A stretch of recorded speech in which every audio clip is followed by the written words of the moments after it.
The monsters, marauders, and misfits that infest the world of Fallout are a varied bunch. Brutish super mutants, irradiated animals, savage raiders, and everything in between can make scratching out a living an absolute hell in the Wasteland. But alongside these meaty monstrosities come another type of foe, or even potential friends, the robots of the wastes. Stumbling, clanking, and sparking out of the ruins of the old world, robots in the world of Fallout are a stark reminder of the power, influence, and technological genius of the world before the bombs dropped. Still functioning after hundreds of years, the wildly varied legions of ancient machines still grind along, fulfilling their centuries-old programming. From humble service robots to the towering weapons of war that send even the foolhardiest survivors running for the hills, these are every single type of robot that appears in Fallout.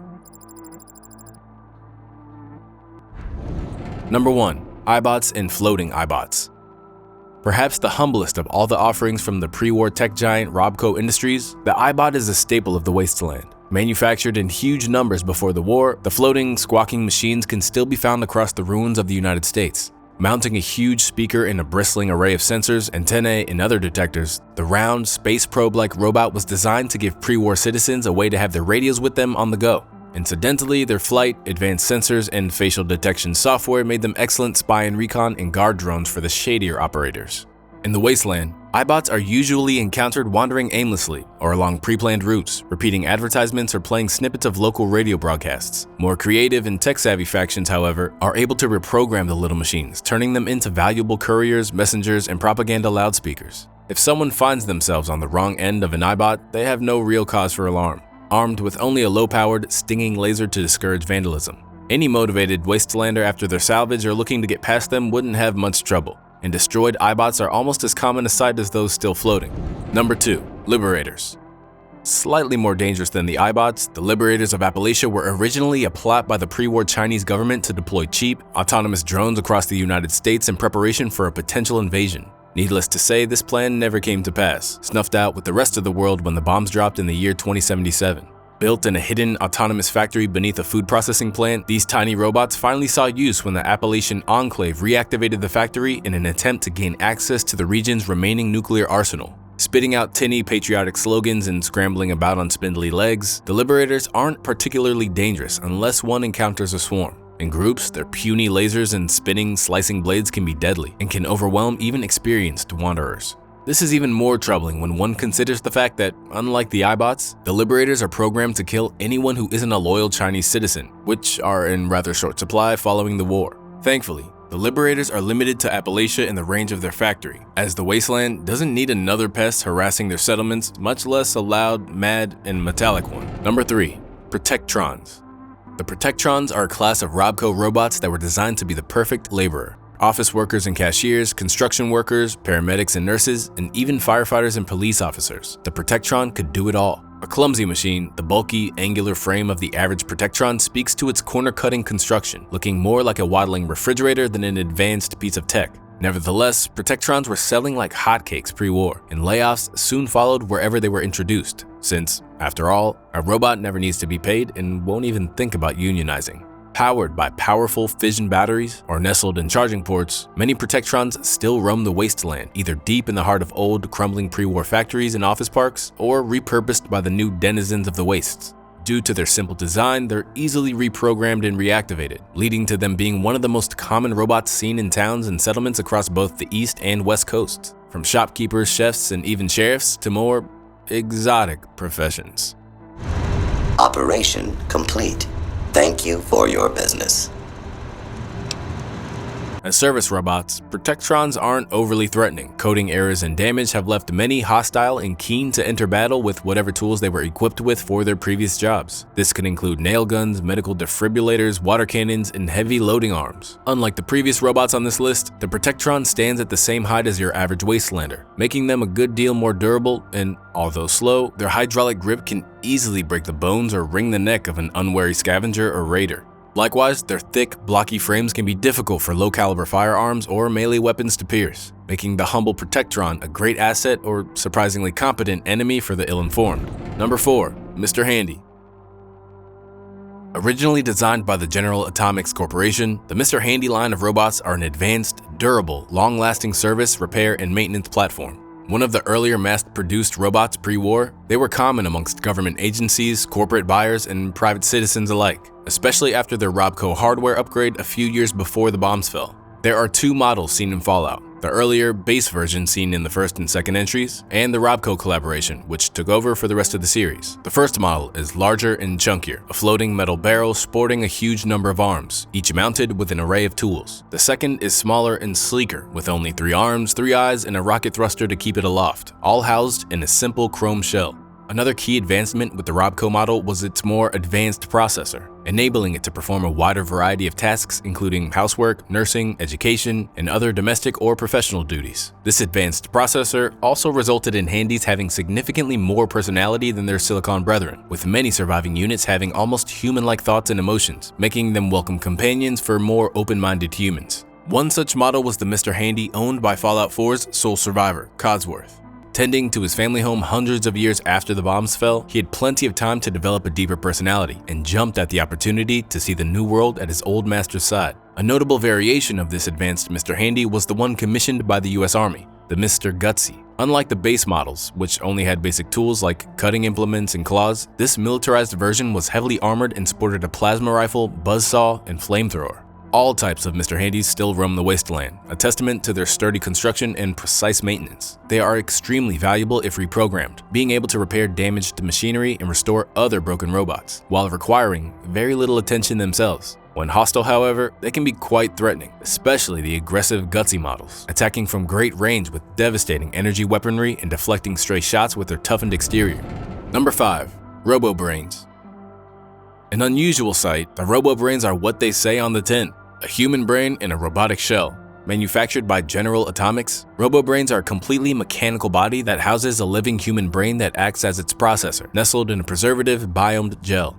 Far from being some sort of cyborg or human with a robot body, the brain acts only as hardware, having been completely erased of any personality and free will by the brutal process of their creation. Intelligent prisoners of war, executed criminals, or anyone General Atomics could quietly abduct were debrained and subjected to chemical and sensory mind wipes that obliterated their awareness, ironically reducing them to mindless hardware. The advantage of such a ghoulish process is made clear when one sees a Robobrain in action, especially those models shipped to the West Coast. Though somewhat goofy to look at, appearing to be little more than an armored trash can with a reinforced glass dome, their snake-like manipulators are impressively dexterous. They use this dexterity and their brain-enhanced systems to wield and fire all manner of small arms with terrifying accuracy, capable of laying down withering automatic fire while resisting return shots to their stout chassis. East Coast variants are less heavily armored, but still wield powerful built-in laser rifles that certainly aren't to be sniffed at. Disturbingly, some Robobrains have even begun to develop new personalities after their creation, which are almost always violently psychotic, likely due to the horrifying process they underwent being transferred to their new home. Yet, more Housebrains didn't have their minds wiped, such as the small group occupying the isolated Vault 118, still going about their obsessive routines, unable to let go of their former lives, slowly sinking into madness. Even more cruel than the Robobrains of Vault 118, the overseer of the vault that held the cryogenically frozen leadership of Vault Tech, number 31, was placed in a prototype version of the chassis, sliding around the floor on stubby wheels and lacking any sort of arms or other manipulators. The Robo-Roomba that was once Bud Askins led a truly miserable half-life patrolling his silent vault, before being helplessly pinned by a fallen broom. It seems that death and suffering follow the Robobrains wherever they roam, both dealt by their own sinister claws or brought on by the inevitable decay of their own central processors. Number 6. RoboDogs. Compared to their once human counterparts, RoboDogs got the long end of the stick. A product of Enclave tampering, they're similar in make to Robobrains, while maintaining much more of their original flesh and blood. Additionally, no traumatic reconditioning is required, leaving them much more controllable and docile when compared to their insane cousins, able to act as both loyal companions and, of course, guard dogs. The process of artificial enhancement could also leave a modified dog much more intelligent, with some even being capable of speech. One such cyberdog, K9, became so intelligent that he turned on his Enclave masters after seeing their grim and terrible work, becoming a potential companion to the Chosen One in Fallout 2. A less intelligent but equally lovable RoboDog companion can be found in the possession of a new Vegas gang known as the Kings named Rex, whose brain is finally beginning to fail, showing that even RoboDogs aren't immune to the madness that takes over preserved brains. More cyberdogs patrol the super science compound of Big Mountain in the events of New Vegas, revealing that pre-war models were being shipped out to police departments across the nation before the bombs fell, putting their keen senses and hydraulic bite to good use. Apparently, this level of cybernetic augmentation wasn't enough for the mad scientists at Big Mountain, who ended up stripping away all the organic parts of the beast, creating the devastating K9000 Cyberdog gun, a machine gun that fires magnum rounds at, frankly, ridiculous rates. Number 7. Assaultrons. Another Robco design, Assaultrons were the first robots the company produced that were tailor-made for frontline, independent combat. Quick, deadly, and well-armed, they were more than a match for the pre-war soldier and were liable to make mincemeat of unwary wastelanders. Far from the lumbering gait of the Protectron, Assaultrons sprint into battle on long and limber legs, before tearing apart their hapless victims with sickening ease. The claws of an Assaultron are far from the only thing to fear, as more distant targets may fall prey to the high-intensity laser mounted in their heads, which can reduce even a combat-armored raider or caravaneer to ash in an instant. Mercifully rare in the Wasteland, Assaultrons are a formidable foe, difficult to destroy and difficult to survive. Even if they're knocked out of commission, they may still drag themselves toward the enemy in a last-ditch attempt to kill them with their own self-destruct blast. Found prowling broken down facilities and abandoned military bases, most reside far from population centers. It isn't unheard of, however, for reprogrammed Assaultrons to be used for guard duty and other purposes in major settlements, their intimidating presence ensuring a safe and civil society. Number 8.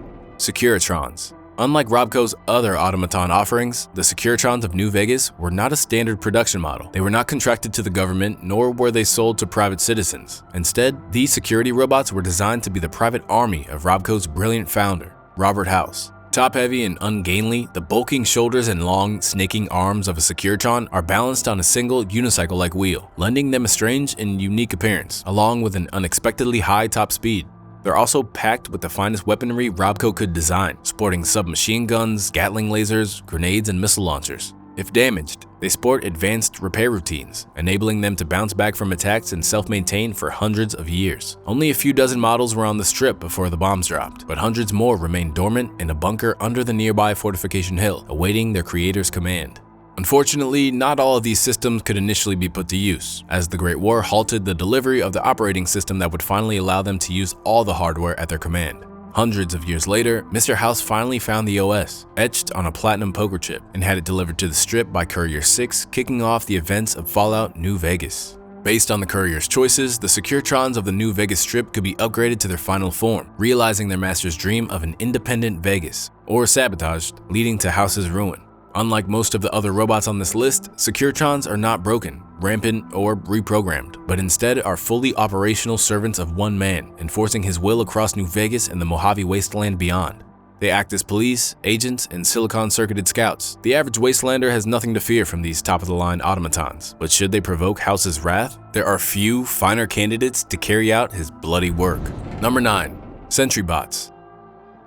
A mainstay of the United States military since at least 2063, the Sentry Bot is a sluggish, hulking beast of a robot without a hint of subtlety or intelligence. When compared to other Robco combat offerings like the Assaultron, the Sentry Bot is a blunt object, imprecise but crushingly effective. Towering over any human and making even super mutants look puny, its huge chassis totes a drum-fed, high-caliber minigun and a magazine-fed rocket launcher, capable of tearing through whole ranks of enemies with calculated brutality. Their armor is a thick steel composite, impenetrable to all but the heaviest weaponry, and their omnidirectional tripod wheels can close the distance on a fleeing target with a speed that belies their size. Too unintelligent to operate alone like their smaller Assaultron cousins, Sentry Bots are subjected to simple routines, following a group, patrolling an area, or standing guard at important locations. Any locations still left unlooted by the time of the later Fallout entries are likely either swamped with deadly radiation or watched over by these foreboding metal behemoths. So great is their might, they require fusion cores to function, the same miracle power source used by the iconic power armor of the Brotherhood of Steel fame. Those with the resources to bend these robots to their will are powerful indeed, as having a Sentry Bot on side would ensure military superiority against all but the most bitter rivals. Unless you have a rocket launcher on hand, these silent metal giants are best left alone. Before we reveal the final robot in the list, it's only fair to give a rundown of a few honorable mentions that didn't make the cut for one reason or another. Maybe they're too obscure, maybe they're out of this world, but mostly it's because they appear only once, outside of the base entries. The robots of Big Mountain.